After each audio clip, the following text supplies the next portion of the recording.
All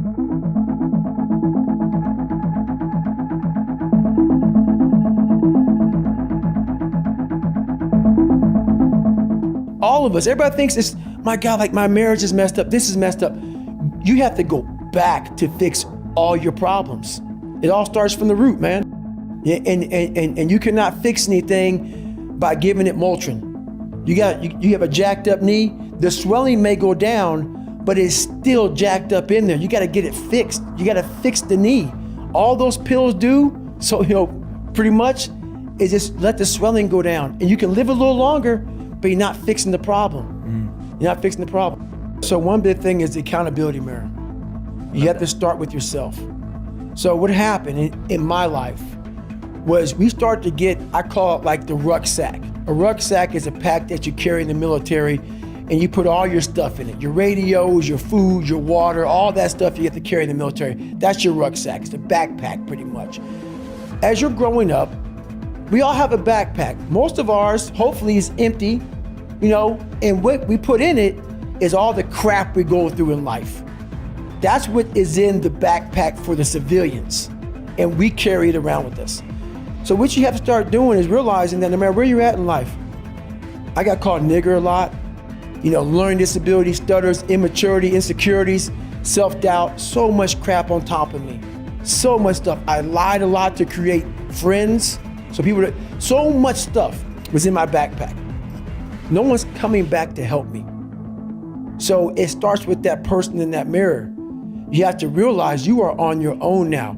And whatever else you believe in, I don't care what you believe in, but on earth, it's a very lonely journey. And it starts with the accountability mirror of looking at saying, hey, all these things are coming back.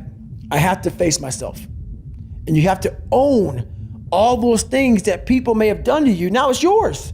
You got to own it. And it's yours now to fix the problems that people did to you. It makes no sense. It's not fair. I get it. But if you live in that woe is me mentality of guess what? My dad did this to me. My mom did this to me. People who bullied did this to me. You're going to always live right there. You have to figure out ways to move forward because you're not coming back. You don't want to break open that callus, that scar in your mind. You don't want to break, you have to break it open, let that blood flow. You have to let blood flow in your brain. You have to let all that stuff flow out. All that toxic stuff that you have trapped in there has to start flowing out now. So, like you said, you are doing this to yourself. Yes, people may have helped you get there, but it's now on you. Painful truth, like all those people in high school and everything else, they don't know how you're gonna end up. So you gotta make sure that you constantly are rewriting your book. You have to constantly rewrite your book every day of your life. And these aren't just words I say, this is how I have to live. Like, these are conversations I have with myself. And I say it everywhere I go, the most important conversation one you have with yourself. You live with it every single day. But most of our conversations are not the right ones. They're not the ones that are gonna push us to the place we need to go. They're the ones that are gonna keep us sitting in that toxic environment that you've helped create and everybody else helped create, and you just live in it. You live in that muck, and that conversation just plays in your head, and that becomes you. So my first conversation when I was absolutely nobody, and that's one thing you have to say. We live in a world now that's so kind. We find the kind way around everything. Like, if you don't look good, I have to find a kind way of saying, I don't like your shirt. That's not the approach. If that's the approach you're looking for, that book is not for you. Can't hurt me is not for you. The approach you have to take, at least I took, you take whatever approach you want. The conversation had to be a real, honest conversation in the accountability mirror of, guess what? I was fat. Don't find a kind word to say that, you know what? I've gained some weight. No, you're fat. When I couldn't read, not like, hey, you have a learning disability. No, I cannot read. I have a 4th grade reading level, I'm struggling, and sometimes I call myself stupid. Not in a way to put myself down. So don't take it like, my God, those are so hurtful. Yeah, they're hurtful, dishonest. The conversation has to become an honest conversation of where you're at mentally.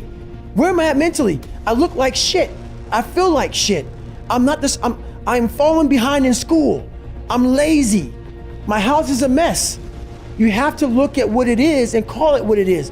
Don't find words to make yourself feel better, because so we hang around people that make us feel better, that tell us what we want to hear, not what we need to hear. And so we stay away from those people. And we stay away from those people, like our internal dialogue becomes that kind, it's okay, it's not okay. So that's where it starts. It starts with that accountability of, it's not okay anymore. This can no longer be okay. And calling yourself out for exactly what you are and exactly how you need to fix it. That's where it starts. That's an investigation into why people don't treat themselves well. And the thing is that, human beings are self-conscious, and we know about our limitations, and we know about our weaknesses. And so we can have contempt for human beings in general, because, we're just flawed and breakable and all of that. But we know ourselves better than we know everyone else. And so, unless you're narcissistic, and some people are, then you have a very acute sense of how you're not up to scratch on many of the dimensions along which you could be evaluated, even by yourself.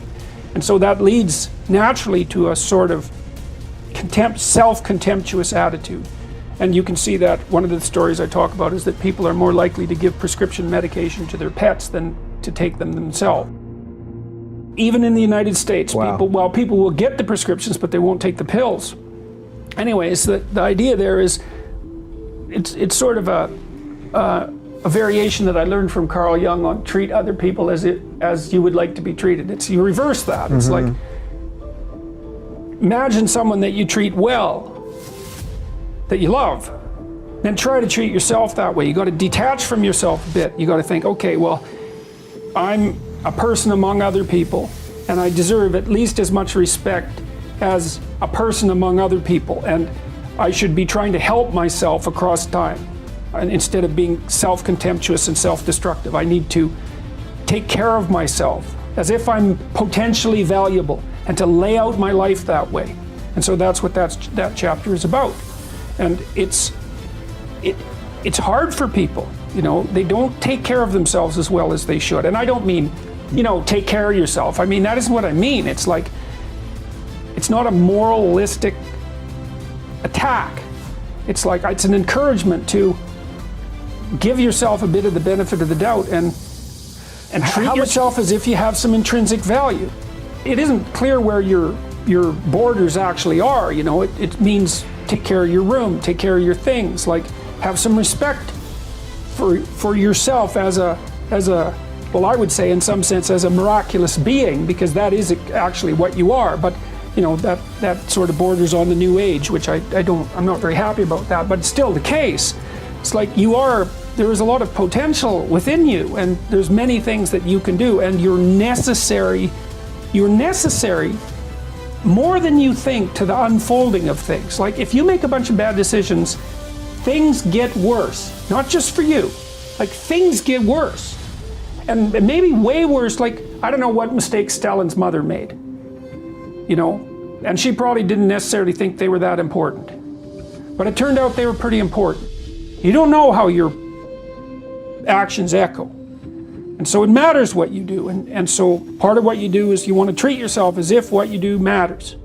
And so you want to have some respect for yourself and some fear of yourself. That's also that. And that it's necessary for that value to manifest itself, for you to push yourself against the world, to challenge yourself, because otherwise what you're capable of won't manifest itself. It has to be developed. It has to be called forth by necessity, right? You have to pick a hard problem and try to solve it and push yourself against it and you have to try to do that truthfully and responsibly in order for what it is that you're intrinsically capable of and composed of to come to the forefront. And that seems like a very positive thing as far as I'm concerned, to encourage people to be responsible for themselves and for other people, and also to point out that you have a moral responsibility to do so for yourself just as you do for others. And I think that message has been very helpful to people. At least that's what they've told me.